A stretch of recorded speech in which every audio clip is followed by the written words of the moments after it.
This is super Japanese.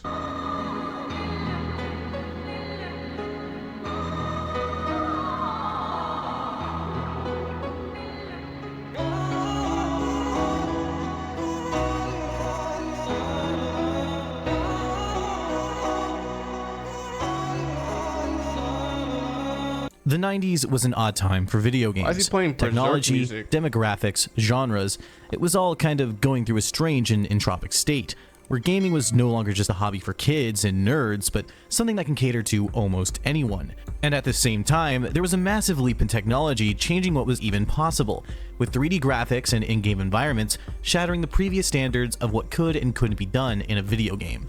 To top all this off, the late 90s was also the tail end of the mascot platformer boom, where countless companies, big and small, were trying to create the next Sonic or Mario. And while many of these games would flop or create forgettable short-lived series like Bubsy and Gex, there was a handful of forgotten gems lost in the fog, and one of these is the adorable dream-themed Klonoa Door to Phantomile. A wonderful little game left in the dust due to it coming out at the end of the aforementioned mascot platformer boom. Maybe due to its childish looks that might have put off older players, its at times rage-inducing difficulty that most kids probably would have hated, maybe it was the 2.5D graphics being a little outdated at this point. Look, there's a whole plethora of reasons and excuses for why Klonoa didn't reach the mass love and This game looks awesome. adoration it deserved, but that's neither here nor there. Klonoa is the definition of a hidden gem. From its simple but heartfelt story, charming and enduring characters, great use of music and atmosphere, and simple but fun gameplay, there's a lot to praise. Considering an HD remaster of the series' 2 mainline games has recently been put up on Steam, I thought it would be a good idea to give the game the love and recognition it's always deserved. While it might not be everyone's cup of tea, there's quite a bit to love here, and there's a surprising amount of heart that makes this entire experience a very enduring and worthwhile one. So let's make up for lost time here, and let's talk about an overlooked classic. Let's talk about Klonoa Door to Phantomile.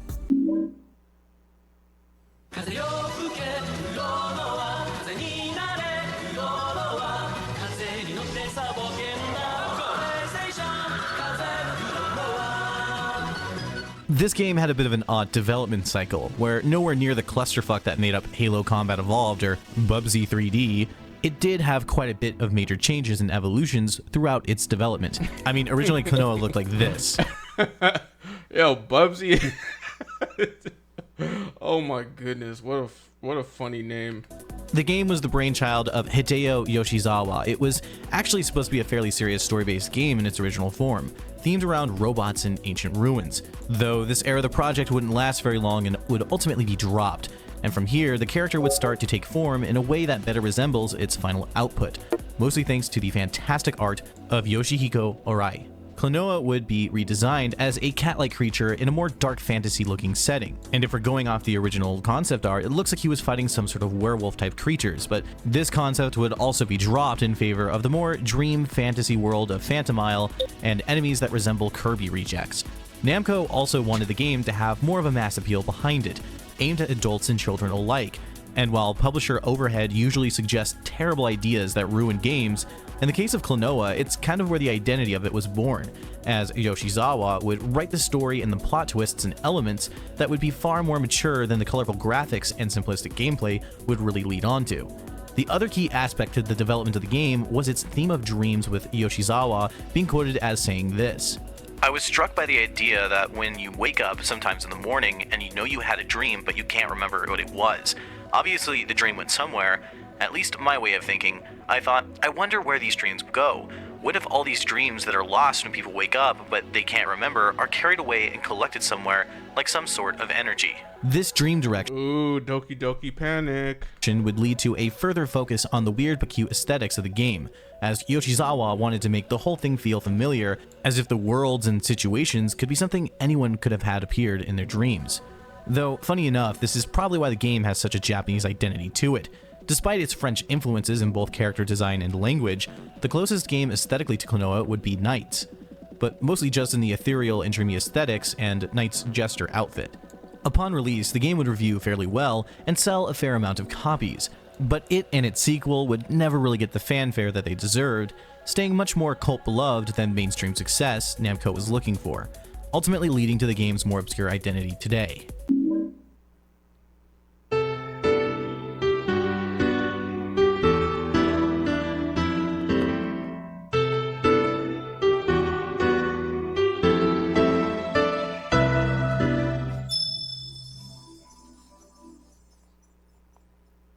The story of Klonoa was written like a typical children's game, with a mostly light-hearted adventure with cartoonish villains threatening to plunge the world into eternal darkness, although in this case, that's quite literal. The game is also host to some oddly heartfelt moments and a twist that, well, it's a bit obvious, one that no less stands as a bit tragic and honestly very perplexing to be written into a game as colorful and childish as this one. So consider this a spoiler warning for anyone that is that concerned about it. You fucking nerd! You play as the titular Klonoa, a strange cat-like creature with an incredibly stylish design who inhabits the world of Phantomile, a dimension that exists in the realm of dreams. Klonoa lives a simple life with his supposed grandpa and his friend, annoying little shit, Hugh-Pow, a playful spirit who lives inside the ring Klonoa wields. In the lead up to the game, it's shown that our feline friend is having consistent nightmares about an aircraft crashing into the side of a mountain, and one morning, it actually happens. Our dynamic duo decide to investigate the crash, learning along the way from a tower guard about a powerful diva named Lefis, whose singing brings rebirth to the land of dreams. When the pair finally make it to the top of the mountain, they find that Lefis has been knocked out by the game's antagonist, Gaudius, a powerful entity who once reigned as the king of the Moon Kingdom, as well as his juggalo manservant Joka. Magic everywhere in this bitch. Gaudius kidnaps Lefis and orders Joka to kill Klonoa and Hugh-Pow once he notices them, and after a brief boss fight, the juggalo makes his escape and Klonoa finds the moon pendant that they were originally looking for. From here, the game's adventure really starts, with the pendant being left with Grandpa and him sending Klonoa and Hugh-Pow out to seek out Granny, who knows about what's going on.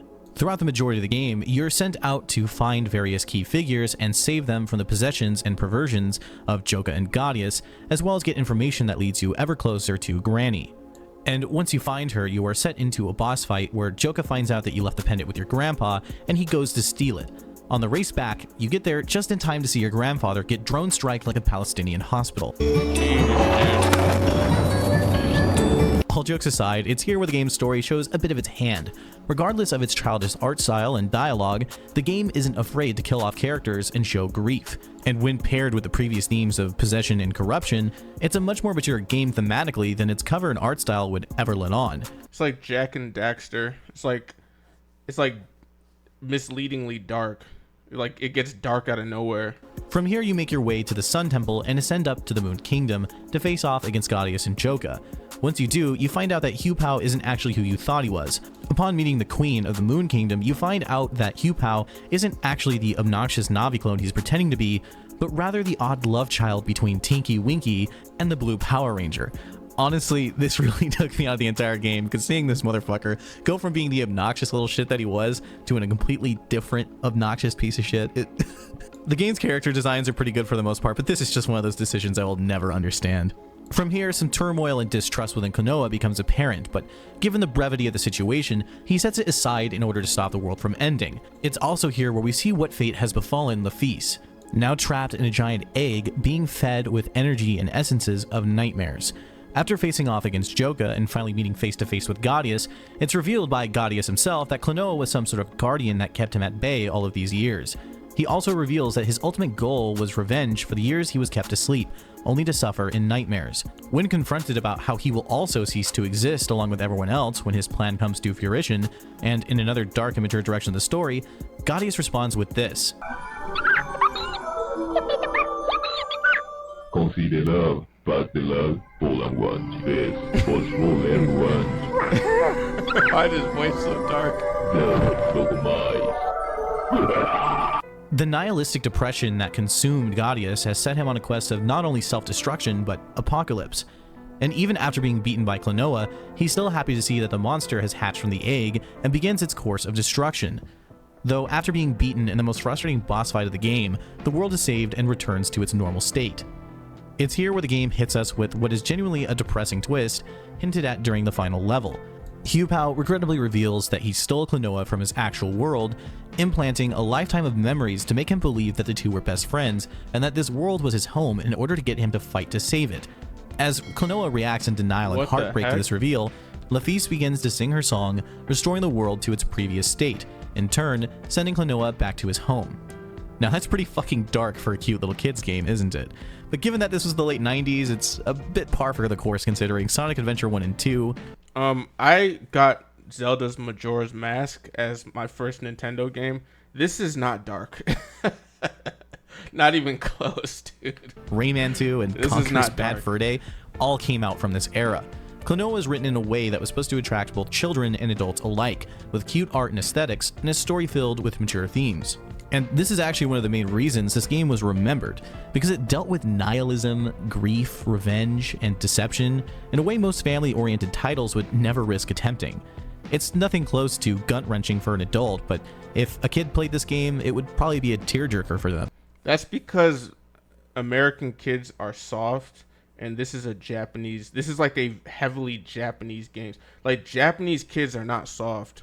That's why American adults watch Japanese shonen anime that's made for kids, is because Japanese kids are not soft. And as an adult and child myself, I actually really like the story of Klonoa. It definitely has some of the most annoying voice acting I've ever heard and some very cringy dialogue. But overall, the depth that they put into the villain as well as the twists I genuinely didn't see coming made it a refreshing story to go through, especially as a platformer since most of the time, story is a bit of an afterthought in these games. But what really sells a story is the fantastic art style and music that complements it. But we'll get there when we get there.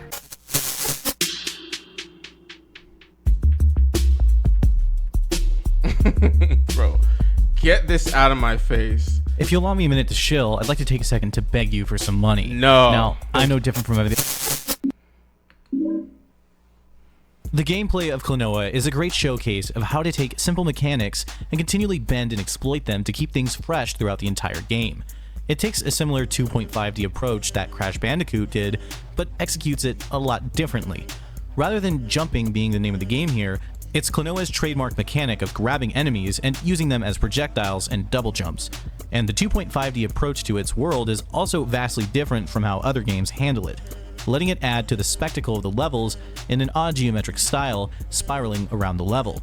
Klonoa really takes a lot with its gameplay, with elements of Kirby, Crash, Mario, and even Sonic when it comes to its level design being apparent. But none of these influences feel overly dominating. So you take the enemies and you throw them down. And that gives you a double jump. Yo, that's hilarious. Allowing Klonoa's approach to platforming to feel unique when experienced. What sets it apart from Oh many my other God, games of it's its so generation, funny. however, is its constant addition of new mechanics, with every level adding in new enemy types, jumping mechanics, etc., though it never gets too crazy outside of these sections. Fuck these sections. That being said, some of these mechanics translate better than others, and it can add to some frustrating sections from time to time, as Klonoa isn't as easy as you might think. Far from a torture platformer, the game can get pretty challenging from time to time, especially with its more time-based sections like I previously mentioned. But as challenging as it gets, Rayman it is not. Thank you. This guy knows what he's talking about. Oh my God, Rayman, bro, Rayman made me want to unalive myself. I'm not even joking. Oh my God. Outside of its unique take on the 2.5D perspective, the Wind Ring plays a key role in the game's combat and platforming mechanics. It can be used to grab enemies to kill others, as well as double jump, with the timing of your throw and jump affecting the length and height. With the Kirby influence coming in with how certain enemy types can be used for different types of movement, with most acting as basic jumps, and others allowing you to helicopter in the air for a short distance. The game also has a light collectathon element as well, with various eggs and villagers that can be found, but unless you're going for 100% completions or high point values, it's not really all that necessary to beat a level and can ultimately be ignored if you just don't care. There's a Mickey Mouse game on the Super Nintendo that was very similar to this. I can't remember what it was, but like the whole grabbing enemies and throwing them thing. I can't remember what the name was. The only other element of note we're talking about is the boss fights. Although, if I'm being honest, they're very underwhelming. Each boss fight is relatively the same, where you either run back and forth or in a circle against a giant enemy and wait for your time to strike. It's serviceable, but compared to the rest of the game, they leave quite a bit to be desired. But to be fair, a lot of other games around the same era did the same thing, with their boss fights just kind of being there to be there. Which is a shame, because Klonoa does actually have some pretty fun boss fights in its final section, with Gaudius and Nahatum, or however you say it, bringing in some much needed challenge and mechanical depth to the mix. But like I said, that's few and far between, with most of the bosses being just another take on what the very first one was. Aesthetics, music, and art design are where Klonoa truly shines. What actually drew me into this game was its art style and music. I'm a sucker for Y2K era art styles, and Klonoa, even from just its So am I. character design, has all of that. But the world and enemies have this extremely unique and distinct look to them as well. It's honestly just really charming and does a lot of heavy lifting in setting the game apart from its contemporaries. The world itself is less Y2K, but carries a unique dream aesthetic that becomes more and more dominating as the game goes on. And to be fair, if I have any real criticism that I can make about the game as a whole, it's that its gameplay, music, art style, story, everything about it flounders in its first hour or so. I mean, just look at this.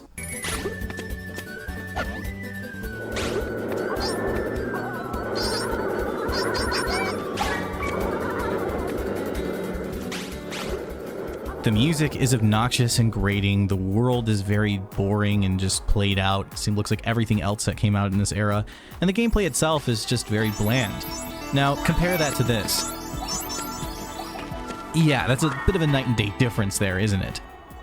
Plus, the music on the first level is fucking ear-grating.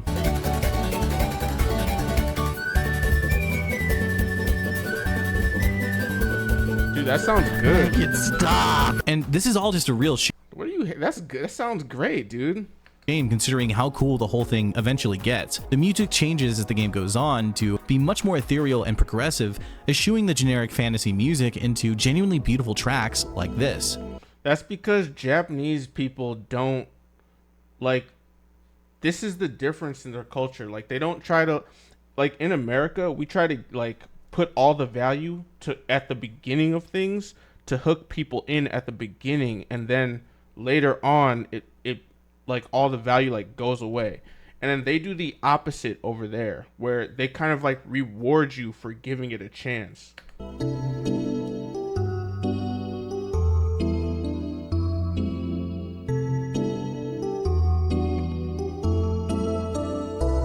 And they do a lot to elevate the immersion and overall tone of the game. The subtle, somber elements of the music play up on the themes of grief and nihilism sprinkled all throughout the game's story, as well as the upbeat and fun boss fight music make some of the most frustrating portions all that much easier to deal with.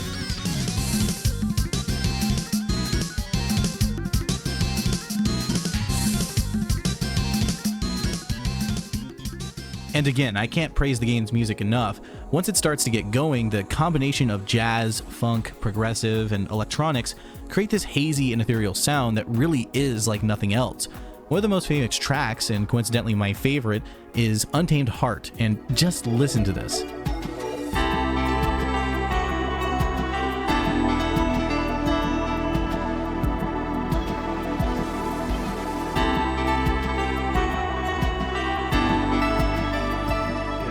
This song is paired with one of the game's best levels, and it all comes together to show some of the best of what the PS1 had to offer. The way the music pairs with the combined 2D and 3D graphics, and a polished yet grungy design with the dreamy characters. Look, I know I'm gushing, but it really is some of the best atmosphere I've experienced in a platformer from this era. Then you have to also consider the fact that Sony was like an audio company first. So the PlayStation, like, one of the main things about the PlayStation was that the audio drive was like superior to every other system, and they even gave Nintendo their audio like software or hardware, I think, for like the really early Nintendos. It was like Sony hardware. And it's that attention to detail that makes this game so great amongst its few shortcomings. The heart and care that went into crafting its music and visuals, and even the nods to Namco's past, like the Pac-Man pin on Klonoa's hat. The game is just a great experience and shows just how much went into these old games to make sure they stood out from the pack and really had their own identities. Klonoa is the pinnacle of an overlooked classic, packed to the brim with charm and character not often found in the modern era of gaming. It might start off a tad generic with some god-awful voice acting, but if you give it some time, it transforms into a one-of-a-kind experience of great music, charming graphics, and addicting gameplay. Its story is a bit botched for anyone who can't put up with childish voices and hammy dialogue, but it's one worth trudging through for the experience alone. It should be obvious by now, but I absolutely adore Klonoa, and I hope that, if anything, this video has you interested in giving it a try. I would love to see this series finally get the exposure and love it deserved for all these years. But with that being said, subscribe, support me on Patreon, follow me on Twitter and Odyssey. I'll see you in the next video. Yeah, I think this might be the most underrated video game mascot of that era, hands down. The design, just the design alone. Because the problem is Sonic the Hedgehog got so big over here in the West. So most people, like, I've seen this so many times, and I was just like, oh, knock off Sonic. I literally didn't know until like very recently that his name was Klonoa. I just kept calling him knockoff Sonic. So I think it was just a little bit too Japanese. I think what I'm noticing is that any Japanese like piece of media that heavily involves like dream world or like fantasy world, like not just fantasy but like dream world, for some reason that's just a no-go in the US. I don't know why. And that's what this was, like Door to Phantomile. That was like some dream world thing. So I don't know why in the US it's like you can't get too ethereal with your stuff.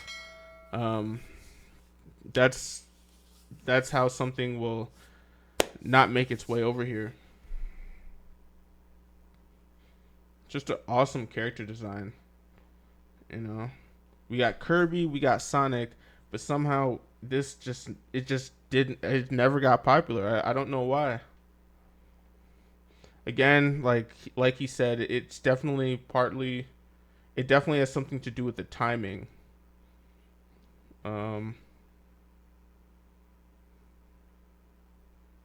Yeah, it's a shame. I'm definitely gonna buy this game.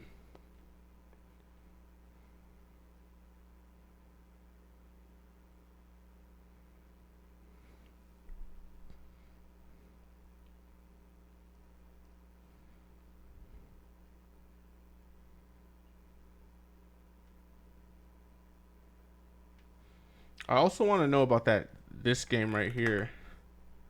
Yeah. I'm curious about this because this seems like another one of those games where it's like, I've seen this before. Like, I've seen this character, but I didn't know what it was from. You know what it was? I think in Super Smash Bros. Melee, when they had like that trophy room, I think that's where I might have seen this character. Although, this character might have been from Sega or PlayStation, so that probably wouldn't be the thing. Yeah, I don't know. Like I said, I'm a Nintendo kid, so anything that came out on the Sega or the PlayStation, I just didn't experience it.